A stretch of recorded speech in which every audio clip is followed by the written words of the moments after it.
no oblidem, com deia ell, que no hi ha perill més gran que la immobilitat.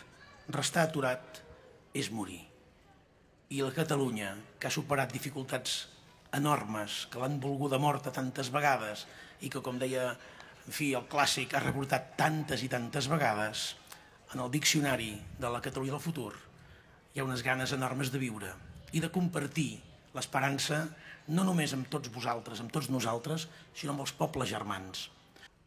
Concretament, en el capítol 5è s'hi diu literalment: quan a una nacionalitat se li desperta la consciència de que ho és, treballa de seguida per produir un estat, expressió de la seva voluntat política, instrument de realització de la seva política pròpia. En Prat això ho escrivia fa 111 anys.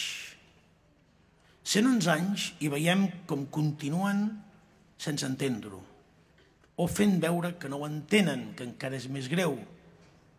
I jo, com a president de la Generalitat, només puc fer-ho que homenatjar-ho de la millor manera, intentant fer realitat el seu somni, el somni d'ell, d'una generació, de les generacions que han vingut després, de les que han tingut pitjor que tots nosaltres i que ens han permès a nosaltres tenir aquest privilegi històric de poder estar a pocs mesos de poder-ho aconseguir. I avui, de nou, 100 anys després, ens trobem amb una Catalunya que vol ser un estat d'Europa, una Catalunya que vol ser culta, que vol ser lliure, que vol governar-se per ella mateixa i que està encursetada en un estat que no li és propici. Han passat 100 anys, però avui tenim aquell llegat.